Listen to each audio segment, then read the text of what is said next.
Hello guys, welcome back. Myself S K Agarwal. और आज अपन बात करेंगे खास तौर से एक स्पेशल टेक्निक कहें चाहे स्पेशल टॉपिक कहें अपन CDNA लाइब्रेरी।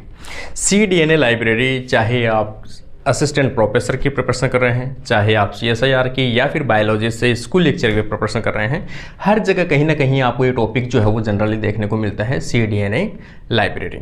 ठीक है, तो इसके रिगार्डिंग आज अपन बात करते हैं और इससे रिलेटेड जितने भी जो क्वेश्चंस बनने वाले हैं उनसे भी रिगार्डिंग सभी जो चीज़ें हैं, छोटी छोटी चीज़ें हैं, उनको लेके आज अपन आपका कंसेप्ट है वो क्लियर करते हैं।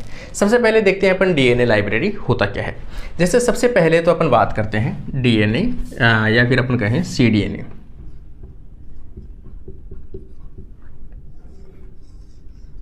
CDNA क्या है? ठीक है, CDNA का मतलब यहाँ पर है कॉम्प्लीमेंट्री DNA। कॉम्प्लीमेंट्री DNA का मतलब क्या होता है कि किसी भी mRNA से बनाए गए DNA को अपन कहते हैं कॉम्प्लीमेंट्री DNA। ठीक है, तो यहाँ पर अपन देखें कोई भी mRNA से DNA का फॉर्मेशन, उसे अपन क्या कहते हैं? CDNA कहते हैं, या उसे अपन कॉम्प्लीमेंट्री DNA के नाम से जानते हैं। अब अपन देखते हैं कि भाई जो mRNA है वो क्या है।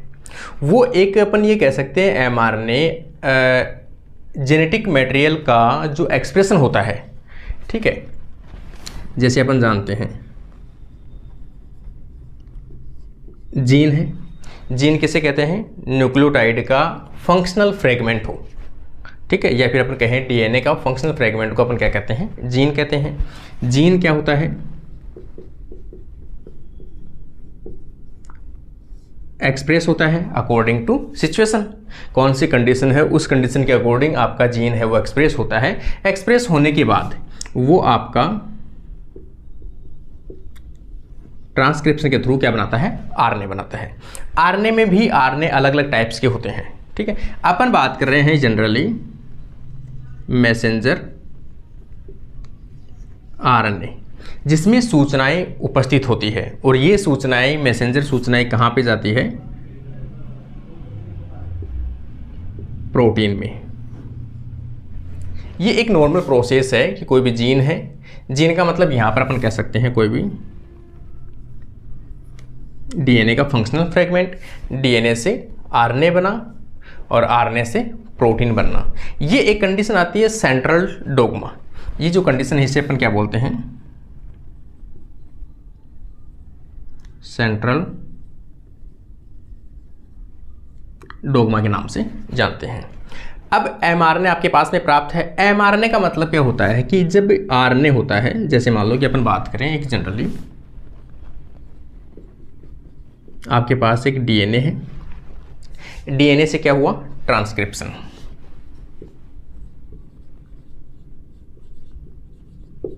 DNA से ट्रांसक्रिप्शन, ट्रांसक्रिप्शन से क्या बना? RNA, हेट्रोजीनियस, ये कह सकते हैं अपन। हेट्रोजीनियस RNA बना मतलब इमेच्योर RNA बना। इस RNA में दो प्रकार के सीक्वेंस होती है, इंट्रॉन प्लस एक्सॉन, मतलब कोडिंग पार्ट और नॉन कोडिंग पार्ट। ठीक है, जैसे मैं अपन यहाँ पर देखें कोई ये mRNA है, इस mRNA में कुछ इस प्रकार की सीक्वेंस होती है, खास तौर से यूकैरियोट्स। यहाँ पर अपन देखें एक्सॉन, इंट्रॉन, एक्सॉन, इंट्रॉन और एक्सॉन, एक्सॉन 1, एक्सॉन 2, एक्सॉन 3। ठीक है, तो यहाँ पर जो इंट्रॉन होता है वो कैसा पार्ट होता है? नॉन कोडिंग पार्ट होता है, नॉन कोडिंग पार्ट। इसमें कोई भी DNA से प्रोटीन बनने के सीक्वेंसेस नहीं पाई जाती है, या फिर अपन कहें इसमें कोई भी ऐसी सूचना नहीं पाई जाती है कि प्रोटीन में कौन से एमिनो एसिड्स जुड़ेंगे। ठीक है, तो ऐसे पार्ट को जो यूज में नहीं आता है प्रोटीन सिंथेसिस में, उसे अपन बोलते हैं नॉन कोडिंग पार्ट। ऐसे सीक्वेंस जो प्रोटीन के सीक्वेंसेस की इंफॉर्मेशन रखते हो, उस पार्ट को अपन क्या कहते हैं? एक्सॉन। तो इसे अपन कहते हैं कोडिंग सीक्वेंस। तो जो हेट्रोजीनियस आरएनए बना है, हेट्रोजीनियस आरएनए बना है, उस आरएनए में क्या होता है, स्प्लाइसिंग होती है। उसमें क्या होती है, स्प्लाइसिंग होती है। स्प्लाइसिंग से इंट्रॉन जो है वो बाहर निकल जाते हैं और केवल एक्सॉन जो है वो आपस में जुड़ जाते हैं, जैसे एक्सॉन 1, एक्सॉन 2, एक्सॉन 3 ये बन गए। अब ये आपका बन गया मैच्योर एमआरएनए। तो मैच्योर एमआरएनए की जो साइज होती है उसकी साइज हमेशा जीन से या डीएनए से कैसे होती है, स्मॉल होती है। ये फंक्शनल एमआरएनए कह सकते हैं अपन इसे।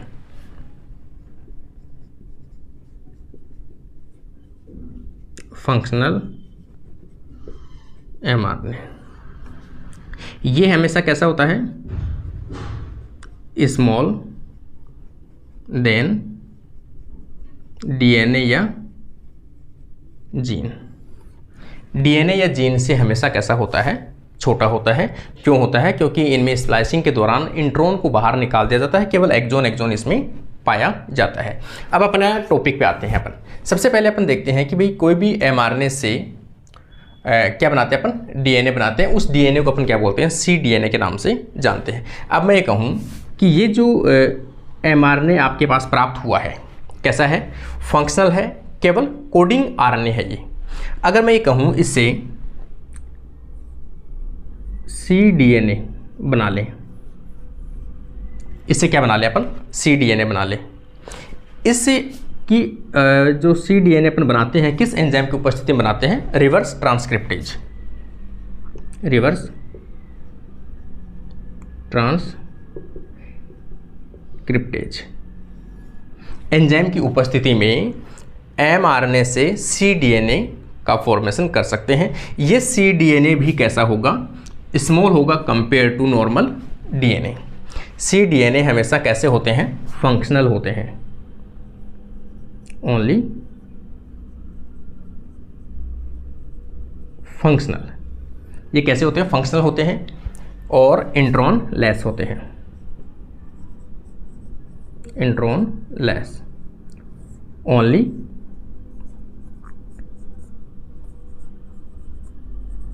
कोडिंग पार्ट मतलब एक्सॉन। इनमें केवल एक्सॉन पाए जाते हैं, इसलिए इसकी लाइब्रेरी बनाना ज़्यादा ज़रूरी है। इसलिए इसकी क्या बनाई जाती है, लाइब्रेरी बनाई जाती है। तो यहाँ पर इसमें cDNA की लाइब्रेरी की आवश्यकता क्यों पड़ती है, सबसे ज़रूरी है। सपोज आपके पास में कोई एक ऑर्गेनिज्म है,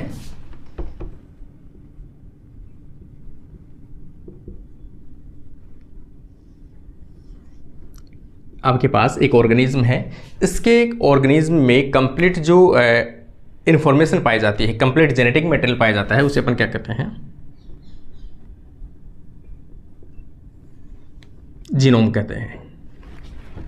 इस जीनोम में दोनों प्रकार के सीक्वेंस होती है, कोडिंग भी होती है और नॉन कोडिंग भी होती है।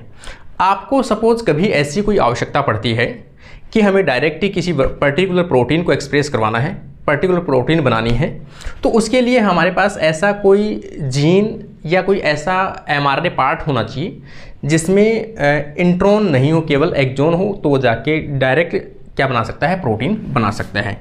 इसलिए इस जीनोम का, जैसे जीनोम का मतलब क्या होता है, यहाँ पर डीएनए है। सबसे पहले इसको आप आइसोलेट कर लो। cDNA लाइब्रेरी कैसे बनाई जाती है उसकी थोड़ी सी मैं प्रोसेस आपको बता देता हूँ पहले कि कैसे बनाते हैं अपन। तो सबसे पहले कोई भी एक, ये डीएनए है सपोज, इस डीएनए को आप प्रिजर्व करना चाहते हो, इस डीएनए को स्टोर करना चाहते हो, किसके रूप में, cDNA लाइब्रेरी के रूप में। अब इसको तो सेव करने की आवश्यकता ही नहीं है, क्यों, क्योंकि ये डीएनए तो पहले से सभी ऑर्गेनिज्म में प्रेजेंट है, जीनोम। तो अपन क्या सेव करना चाहते हैं, इसके केवल फंक्शनल पार्ट को, इस जीनोम के केवल फंक्शनल पार्ट को सेव करना चाहते हैं, स्टोरेज करना चाहते हैं, कलेक्शन बनाना चाहते हैं अपन, तो उसके क्या बनाएंगे अपन, cDNA लाइब्रेरी बनाएंगे। उसके लिए ज़रूरी है इस ऑर्गेनिज्म के अंदर से आपको क्या आइसोलेट कर लें, आइसोलेट mRNA। आपने सबसे पहले उसका आइसोलेट क्या करना है, mRNA को आइसोलेट कर लो। mRNA का आइसोलेट करने के बाद आप इससे क्या बना लो, cDNA लाइब्रेरी बना लो। ये जो cDNA बना है ये कैसा है, कोडिंग है केवल और छोटी साइज का होता है। इस cDNA का जो फ्रेगमेंट होता है कुछ इस प्रकार का, इसे वेक्टर के साथ, वेक्टर कोई भी आपका प्लाज्मिड कोई भी वेक्टर हो सकता है जिसके साथ में आप इसको अटैच कर सकते हो। तो यहाँ पर ये क्या है, वेक्टर। आप ये वेक्टर के अंदर आपने क्या कर दिया, इसको इंसर्ट कर दिया। इसको इंसर्ट करने के बाद इसे होस्ट सेल में डाल दो। ये क्या करेगा, अपनी कॉपी संख्या बढ़ाएगा। ये होस्ट कोई भी बैक्टीरिया या ईस्ट हो सकता है, ठीक है, फंजाई हो सकता है, उसके अंदर आप इसकी मल्टीपल कॉपीज प्राप्त कर सकते हो। तो ये सभी, अगर सपोज आपने ये फ्रेगमेंट ए लिया है तो ये भी ए, इसमें बनने वाले जितने भी हैं क्लोन्स, ये क्या है, क्लोन्स है किसके, ए के। इसका मतलब ए की क्या है, ये लाइब्रेरी है। ऐसे सभी फ्रेगमेंट्स की डीएनए के, cDNA के सभी फ्रेगमेंट्स को एज ए क्लोन्स के रूप में कलेक्ट करना ही वहाँ पर cDNA की क्या कहलाती है, लाइब्रेरी कहलाती है। मैं आपको ये कहूँ कि कंप्लीट जो जीनोम है, कंप्लीट जीनोम लिया आपने। कंप्लीट जीनोम का मतलब है कि उस सेल से कंप्लीट mRNA को आइसोलेट कर लिया। कंप्लीट mRNA का cDNA बनाया, कंप्लीट mRNA क्या बनाया, cDNA बनाया। कंप्लीट cDNA का आपने क्या बनाए, क्लोन्स बनाया। और क्लोन्स का बैक्टीरिया को पेट्री प्लेट्स में, उनको अपन क्या करते हैं, कलेक्शन। ये जो कलेक्शन अपने जहां किया है वो अपनी क्या कहलाएगी, cDNA लाइब्रेरी।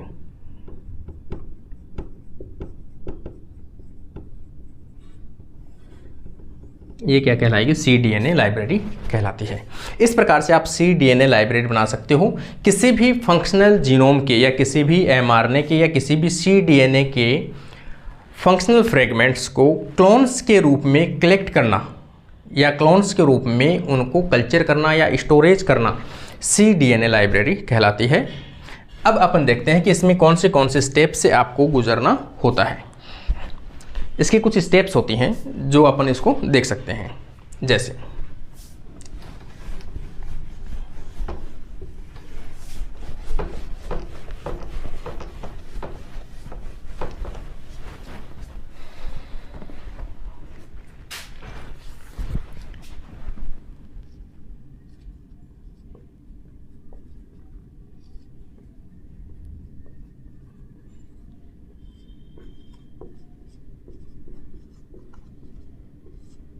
cDNA लाइब्रेरी के स्टेप्स।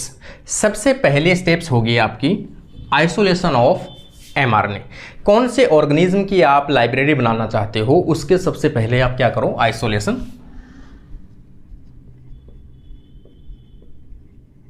Isolation of mRNA। जो भी डिजायर्ड आपका ऑर्गेनिज्म है उसकी किसी सेल से आप mRNA का आइसोलेट कर लो। सेकंड अपन देखें इसमें फॉर्मेशन ऑफ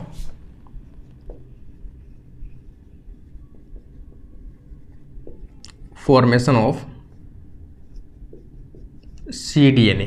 cDNA का क्या करना है, फॉर्मेशन करना है किससे, mRNA से, from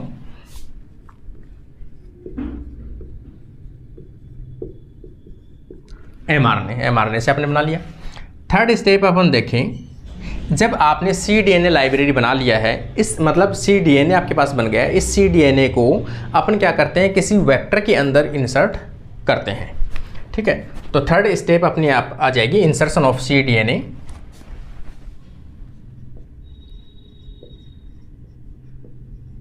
insertion of cDNA into cloning vector. Cloning vector के अंदर उसको इंसर्ट करना। फोर्थ स्टेप अगर अपन देखें तो आपने जिस होस्ट मतलब जिस वेक्टर में आपने इसको इंसर्ट किया है, क्या वो इंसर्ट हुआ है या नहीं हुआ है। सपोज आपने 50 वेक्टर यूज में लिए हैं, तो 50 में तो इंसर्ट हुआ नहीं है, किसी एक या दो में हुआ होगा, उसको अपन कैसे पहचाने। तो यहां पर अपन बात करें सिलेक्शन ऑफ रिकॉम्बिनेंट वेक्टर। तो अगला आ जाएगा, या फिर अपन पहले कहें कि इसको पहले होस्ट के अंदर इंसर्ट कर दें, होस्ट में इंसर्ट करने के बाद में इसको सिलेक्शन कर लें। तो आगे आ जाएगा रिकॉम्बिनेंट वेक्टर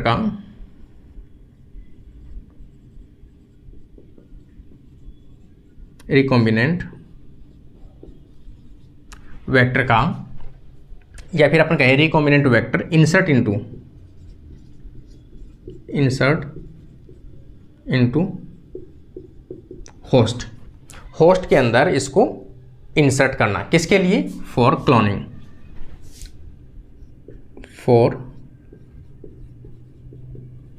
क्लोनिंग के लिए अपन होस्ट में इसको इंसर्ट करते हैं। जैसे हो सकता है, मैंने आपको बताया, अभी भी बैक्टीरिया हो सकता है या ईस्ट हो सकता है, according to vector. 5 number point अपन देखें, सिलेक्शन ऑफ रिकॉम्बिनेंट।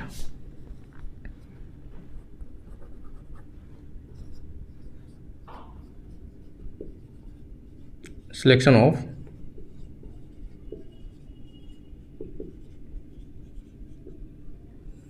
रिकॉम्बिनेंट का सिलेक्शन करना आपने, कि रिकॉम्बिनेंट मतलब जो ये वेक्टर है, वेक्टर में डीएनए इंसर्ट हुआ है या नहीं हुआ, cDNA, और ये वेक्टर होस्ट में इंसर्ट हुआ है या नहीं हुआ, उसको रिकॉम्बिनेंट का अपन सिलेक्शन कर सकते हैं। आगे अपन देखें कल्चर ऑफ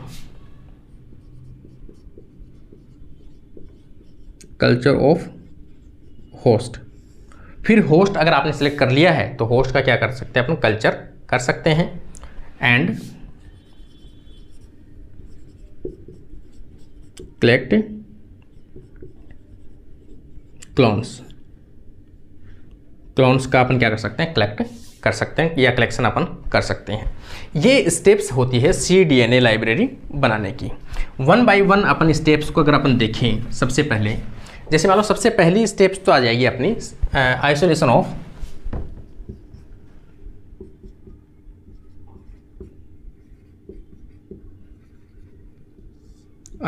ऑफ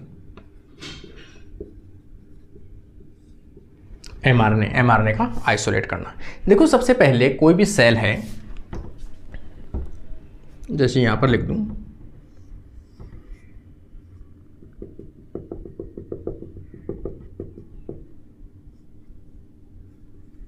ये सेल है, इस सेल से आपको क्या करना है, आरएनए आइसोलेट करना है।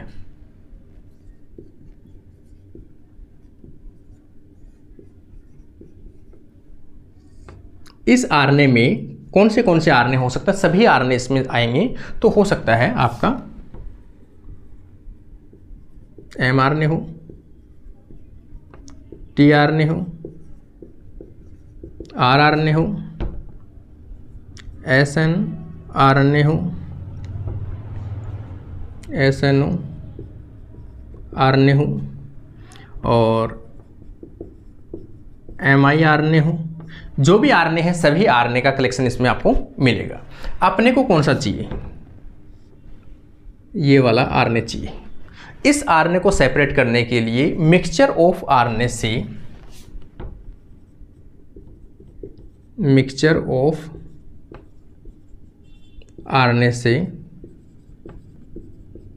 mRNA का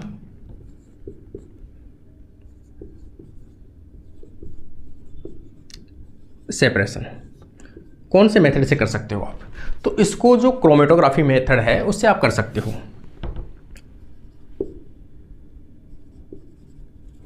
कॉलम या एफिनिटी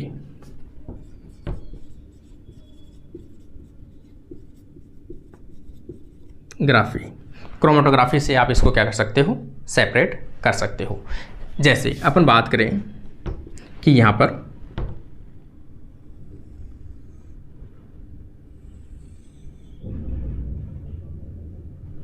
आपने एक ये कॉलम लिया है, इस कॉलम में कुछ बीट्स भरे हुए हैं,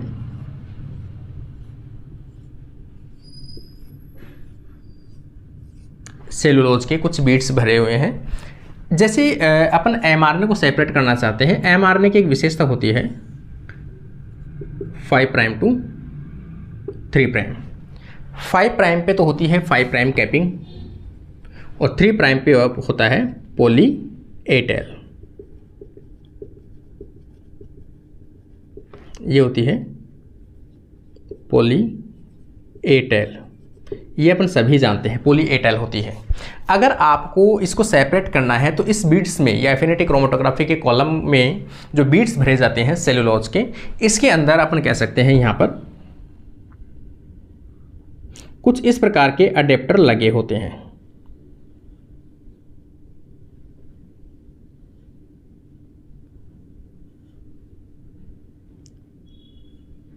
कुछ इस प्रकार से अडेप्टर अपन लगा देते हैं। ये जो अडेप्टर टाइप की होती है, छोटी सीक्वेंस होती है, वो कौन सी होती है? पॉली टी, मतलब थायमिन का एक ओलिगोन्यूक्लियोटाइड की छोटी सी सीक्वेंस होती है। ये पॉली टी की जो है वो इसमें लगा दी जाती है इसके साथ में। अब आप क्या चाहते हो, इसमें जो मिक्सचर है वो सभी मिक्सचर आप एक साथ इसमें डालते हो। जैसे आपने इन सभी मिक्सचर को इसमें डाल दिया, ये मिक्सचर पूरा इसमें से निकलेगा यहां से, लेकिन जो एमआरएनए जिसके ऊपर पॉली ए टेल पाई जाएगी वो ए जो है एडेनिन, वो थायमिन के साथ में क्या करेगा? बेस पेयरिंग करेगा और वो यहां पर आकर अटैच हो जाएगा, बेस पेयरिंग बना लेगा कुछ इस प्रकार से, समझ रहे हो? और इसके अलावा जितने भी आरएनए होंगे वो सभी धीरे धीरे धीरे धीरे यहाँ से निकलना स्टार्ट हो जाएंगे। ऑल आरएनए सेपरेटेड, ठीक है, धीरे धीरे सभी आरएनए सेपरेट हो जाएंगे। जैसे अपन बात करें टी आरएनए आ जाएगा, फिर आर आरएनए आ जाएगा, ऐसा ही आरएनए जो भी टोटल आरएनए इल्यूट हो जाएंगे, टोटल आरएनए बाहर निकल जाएंगे। जब सब निकल जाए उसके बाद में अपने क्या करना है, इस कॉलम की हल्की सी पीएच या टेम्परेचर में हल्का सा चेंज करना है। चेंज करने के बाद में जो लास्ट में आरएनए बाइंड है यहाँ पर, ये आरएनए लास्ट के अंदर निकल जाए, कौन सा? एमआरएनए आपका प्राप्त हो जाएगा, प्यूरिफाई, ठीक है, केवल एमआरएनए आपको प्राप्त हो जाएगा। इस प्रकार से आप एमआरएनए को आइसोलेट कर सकते हो। ये प्योर एमआरएनए आपके पास में प्राप्त हो गया, किसकी सहायता से? कॉलम क्रोमेटोग्राफी की सहायता से या फिर एफिनिटी क्रोमेटोग्राफी की सहायता से आपको प्राप्त किया जा सकता है।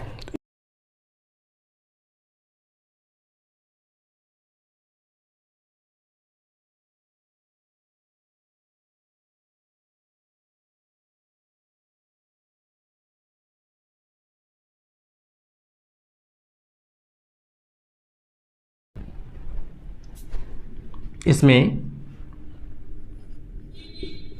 पॉली यू सेप्रोज को भी यूज में ले सकते हैं या पॉली टी सेलुलोज को भी यूज में ले सकते हैं, एक्ट एज इसके कॉलम के रूप में, मतलब इसके अंदर भरा जा सकता है। तो पहली स्टेप आपने कंप्लीट कर ली है, एमआरएनए को आइसोलेट कर लिया है। सेकंड आपको क्या करना है, एमआरएनए को cDNA लाइब्रेरी, मतलब cDNA के अंदर कन्वर्ट करना है। तो सेकंड स्टेप अपन देखें,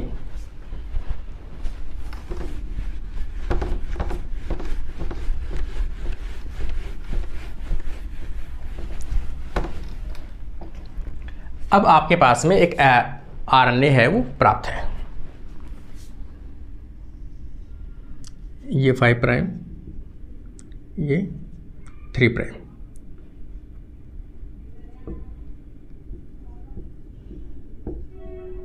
ये आपके पास एमआरएनए है। एमआरएनए के 3 प्राइम पर पॉली ए टेल पाई जाती है। अगर आपको इस एमआरएनए से डीएनए बनाना है तो सबसे पहले आपको एक एंजाइम की आवश्यकता पड़ती है। कौन से एंजाइम की? Reverse transcriptase. इस आरएनए को सबसे पहले, मतलब इस एंजाइम को सबसे पहले किसने आइसोलेट किया था? टैनिन एंड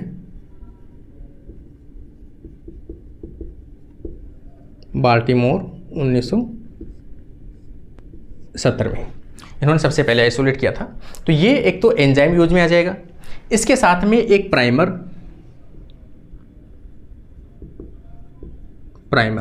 होता है जो यहां पर आकर बाइंड होगा, तो प्राइमर होगा पॉली टी प्राइमर।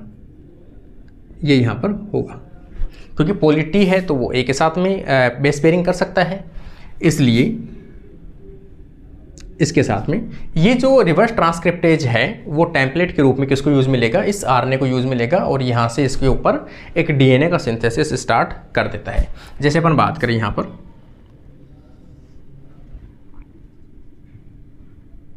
पर पॉली ए है। पॉली ए को सहायता से यूज में लेते हुए वो इस प्राइमर को यूज में लेते हुए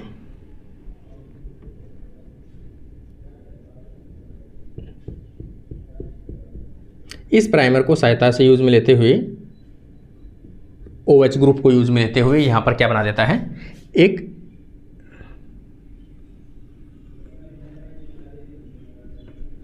डीएनए बना लेता है। तो ये क्या बन गया अब आपका डीएनए, और ये क्या है ऊपर वाला? एमआरएनए। अब यहां पर एक बना है मॉलिक्यूल हाइब्रिड। ये क्या है? एक हाइब्रिड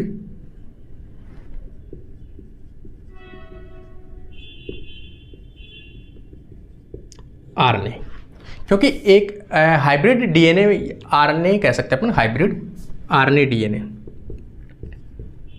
मॉलिक्यूल अपन कह सकते हैं। ये कंडीशन बन गई। इसे अपन कहें कि अब अपने ये जो आरएनए है वो आवश्यक नहीं है क्योंकि अपने डीएनए की कॉम्प्लीमेंट्री सीक्वेंस तो बन चुकी है। अब अपन क्या चाहते हैं? इस एमआरएनए को डिग्रेड करना चाहते हैं। इस आरएनए को क्या करता है? डिग्रेड करना चाहते हैं। तो यहां पर अब एंजाइम अगला आ जाएगा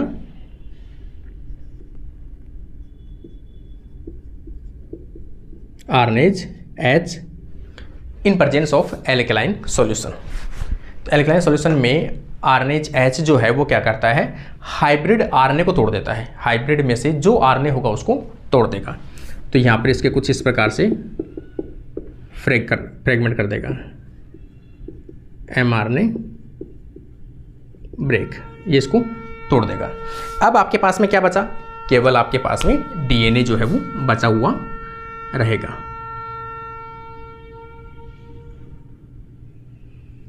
और इस डीएनए के जो OH ग्रुप है उसी को रोटेट करते हुए ये आगे की तरफ इस प्रकार से चलता हुआ डबल स्टैंडर्ड डीएनए का फॉर्मेशन कर देता है। कौन? रिवर्स ट्रांसक्रिप्टेज भी कर सकता है या फिर जो ई कोलाई का आरएनए पॉलीमरेज है, मतलब डीएनए पॉलीमरेज है, उसको भी यूज में ले सकते हो। तो यहाँ पर कुछ इस प्रकार की इनकी बेस पेयरिंग भी हो जाएगी। डबल स्टैंडर्ड डीएनए बन गया। ठीक है, डबल स्टैंडर्ड डीएनए जो बना है यहाँ पर एक hairpin loop like structure बनती है। हेयर पिन लूप ये बनती है एक सिंगल स्टैंडर्ड आरएनए डीएनए, क्योंकि यहां पर बेस पेयरिंग नहीं है तो सिंगल स्टैंडर्ड है। ये कैसा है? सिंगल स्टैंडर्ड है। इसको आपको कट करना होगा। इसको कट करने के लिए एक एंजाइम यूज में आएगा जिसे अपन कह सकते हैं सिंगल स्टैंडर्ड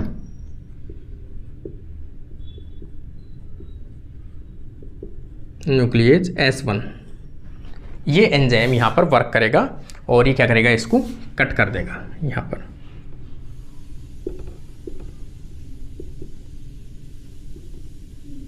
न्यूक्लियेज S1 ये इसको कट कर देगा। ठीक है, कट करने के बाद में कुछ इस प्रकार की स्ट्रक्चर आपको प्राप्त हो जाएगी।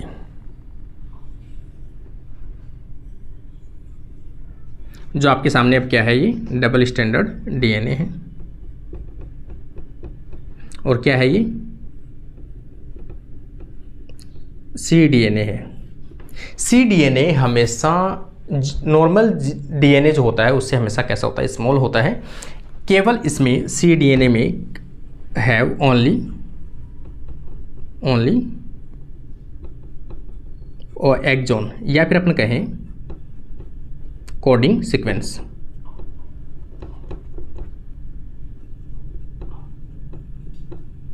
ओनली कोडिंग सीक्वेंस इसमें प्रेजेंट होती है। अब आपने जो cDNA है वो भी प्राप्त कर लिया है। अगली स्टेप अपनी आ जाएगी insertion of cDNA into cloning vector.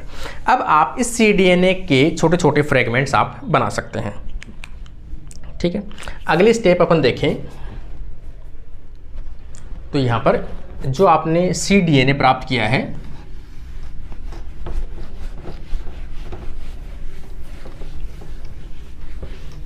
जैसे आपने cDNA प्राप्त कर लिया,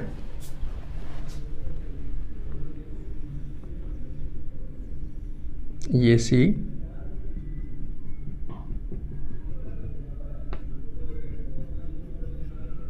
cDNA है, इसको रेस्ट्रिक्शन एंडोन्यूक्लियेज एंजाइम की सहायता से छोटे छोटे फ्रेगमेंट्स में बना सकते हो। रेस्ट्रिक्शन एंडोन्यूक्लियेज एंजाइम है वो डिफरेंट प्रकार के यूज में आ सकते हैं, अलग अलग प्रकार के। जैसे इसमें अपन बात करें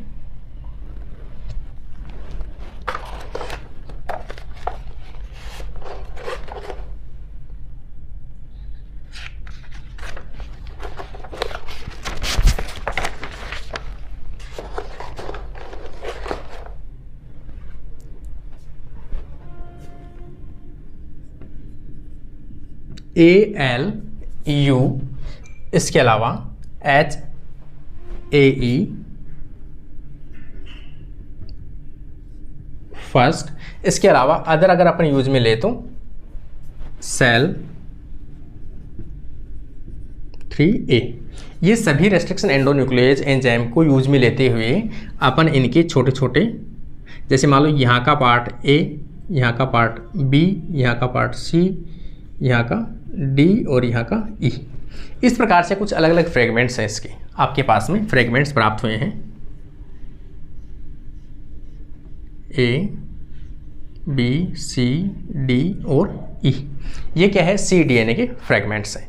इन फ्रेगमेंट्स को आप क्या करते हो, सेम इन फ्रेगमेंट्स को आप वेक्टर यूज में लेते हैं, क्लोनिंग वेक्टर। ये आपने क्लोनिंग वेक्टर ले लिए, सेम इन्हीं एंजाइम से आप इसको कट करते हो। जैसे सपोज आपने यहां से कट कर लिया, कट करने के बाद में एक फ्रेगमेंट आपने यूज में लिया, कुछ इस प्रकार से,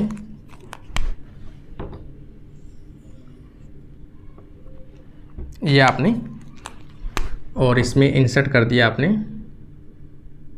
पार्ट ए। सेम इसी प्रकार से आप दूसरा क्लोनिंग वेक्टर यूज में ले लो, तीसरा यूज में ले लो, चौथा और पांचवा। तो यहाँ पर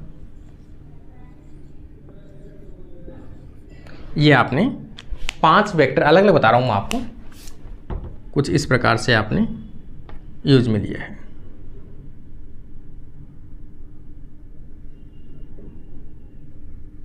इस प्रकार से ये कौन सा है, B, C, D, E।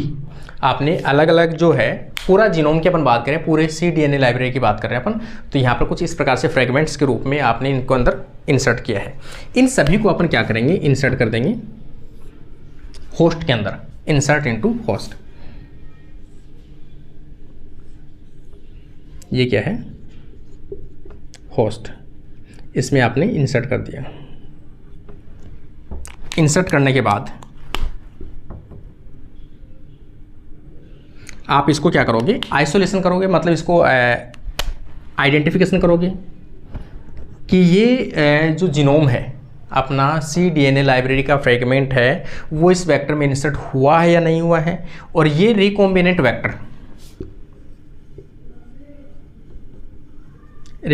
Vector host में इंसर्ट हुआ है या नहीं हुआ है, तो ये रिकॉम्बिनेंट होस्ट का सिलेक्शन। अगर आपने सिलेक्शन कर लिया, किसके आधार पर करते हो आप, ये जो सिलेक्टिंग मार्कर होते हैं इसमें क्या होते हैं,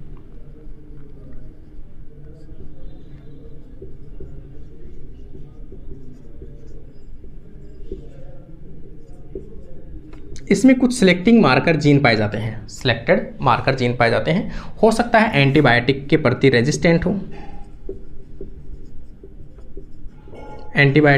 रेजिस्टेंट हो सकता है कोई जीन एक्सप्रेशन वाली हो, कोई एंजाइम बनाने वाला हो, तो उसके आधार पर अपन इनका क्या करते हैं, सिलेक्शन कर लेते हैं। अगर आपको ये लगता है कि ये सिलेक्शन सही है तो आप इसको क्या करोगे, अब पेट्री प्लेट में कल्चर करोगे।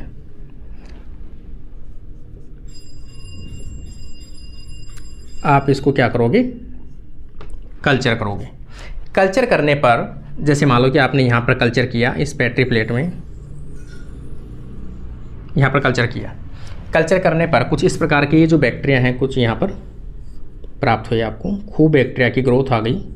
अपन तो ऐसे दिखा रहे हैं कम, यहाँ पर एक पेट्री प्लेट में या एक जगह पर जितने भी बैक्टीरिया बनेंगे सभी बैक्टीरिया एक दूसरे के क्या होंगे, क्लोन्स होंगे।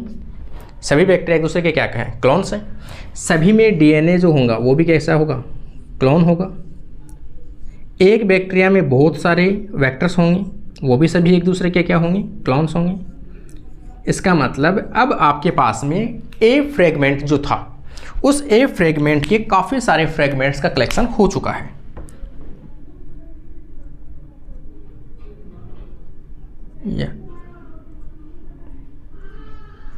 यहां पर अपन देखें,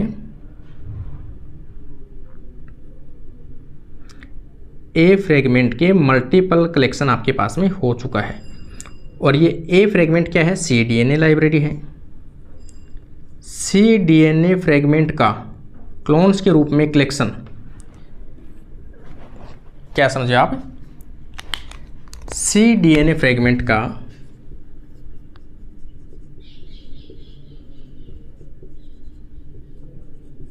मेंट्स का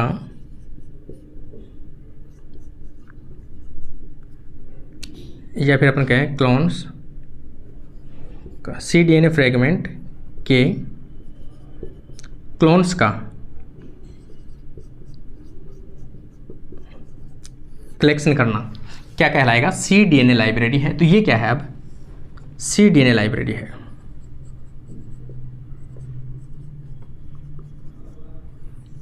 ये क्या है, cDNA लाइब्रेरी है। ये किसी फ्रेगमेंट की है, केवल ए फ्रेगमेंट की है। इस प्रकार से बहुत सारी फ्रेगमेंट्स की आप प्राप्त कर सकते हो। इन सभी से आप कुछ इस प्रकार से प्राप्त कर सकते हो, बी की प्राप्त कर सकते हो, सी की प्राप्त कर सकते हो, डी की प्राप्त कर सकते हो और ई की प्राप्त कर सकते हो। इस प्रकार बहुत सारी पेट्री प्लेट्स होंगी आपके पास में, कुछ इस प्रकार से, और सभी में बैक्टीरिया की ग्रोथ होगी, सभी के अंदर क्लोन्स होंगे। ये बैक्टीरिया की पेट्री प्लेट्स है, क्लोन्स हैं उनके। अब जैसे भी जो भी आपको फ्रेगमेंट चाहिए, जो भी जीन आपको चाहिए, फंक्शनल जीन आपको चाहिए, वो यहाँ से आप कलेक्ट कर सकते हो। ये पेट्री प्लेट फ्रेगमेंट बी की है, ये सी की है, ये डी की है, ये ई की है। इस प्रकार से जब भी आपको कोई फ्रेगमेंट की आवश्यकता पड़ती है, कोई पर्टिकुलर जीन की आवश्यकता पड़ती है, वो पर्टिकुलर जीन है वो इनसे आप आइसोलेट कर सकते हो। इस प्रकार से अपनी जो cDNA लाइब्रेरी है वो प्राप्त की जा सकती है। cDNA लाइब्रेरी का मैंने आपको बता भी दिया कि cDNA लाइब्रेरी के अंदर जो जीन होते हैं वो जीन हमेशा नॉर्मल जो जीन होता है उससे हमेशा साइज में छोटे होते हैं। इनमें इंट्रॉन एब्सेंट होते हैं, केवल एक्सॉन प्रेजेंट होते हैं, नॉन कोडिंग सीक्वेंस नहीं पाई जाती, इनमें केवल कोडिंग सीक्वेंस पाई जाती है। एक्सप्रेस हमेशा फास्ट होते हैं क्योंकि इनमें स्प्लाइसिंग एब्सेंट होती है, स्प्लाइसिंग इनमें होगी नहीं तो डायरेक्ट प्रोटीन बनाने में हेल्प करते हैं ये, इसलिए फास्ट एक्सप्रेस होते हैं और मोर प्रोडक्शन अपना शो करते हैं। इस प्रकार से cDNA लाइब्रेरी बनाकर इनको स्टोरेज करके रखा जाता है कि जब भी आपको आवश्यकता पड़ती है उस टाइम पर आप इन जीन को आइसोलेट कर सकते हो और अपने जीन को एक्सप्रेस कराकर अपना प्रोडक्ट है वो प्रोटीन के रूप में प्राप्त कर सकते हो। तो कुछ इस प्रकार से cDNA लाइब्रेरी की बातें आज अपन ने डिस्कस की है। अगली अपन किसी नए टॉपिक के बारे में डिस्कस करेंगे और इसी प्रकार से अपने चैनल के ऊपर जुड़े रहिए। आज के लिए अपना वीडियो कंप्लीट होता है। Thank you friends.